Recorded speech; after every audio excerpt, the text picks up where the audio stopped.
Today we'll begin with the poem London by William Blake.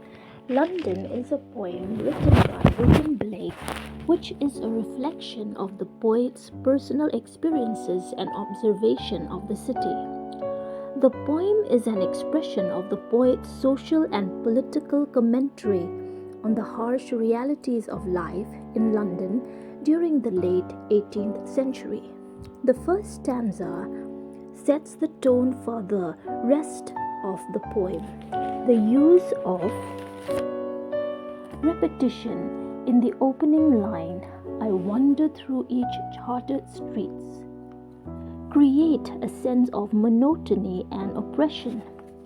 The word chartered implies that every aspect of life in London is controlled and regulated, leaving no room for individuality or freedom.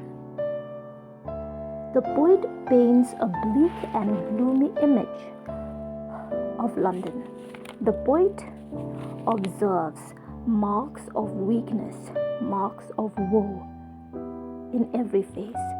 The second stanza highlights the missing element of compassion and care in the society. It highlights the misery and suffering of the city inhabitants. The speaker reveals the feeling of sadness which every citizen of London seems to have. Marks of woe, marks of sadness seem to be there in everyone. From the cry of the newborn babies to the cry of the full-grown man, he hears the mind-forged manacles. The manacles are shackles or some kind of chains that keeps a person imprisoned. The fact that these chains are mind-forged reveals that they are metaphorical chains created by people's own ideas. The use of the word ban, B-A-N, reveals that these manacles are placed by society. The word every is repeated several times, emphasizing the widespread nature of the suffering. The third stanza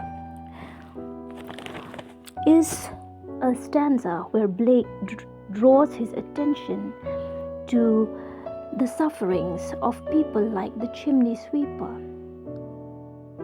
He draws his attention to the institutions that perpetuate the misery. The chimney sweepers belong to the lower section of the society.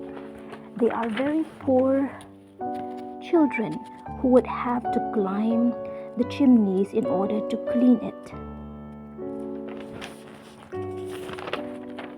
Many of these chimney sweepers would fall down from the chimneys as they are cleaning it. The poet looks at the church and does not find any hope there also. He calls the church blackening. The chimney sweepers are small enough to fit in the chimney. The poet feels sorry not only for the chimney sweepers but also for the hapless soldiers.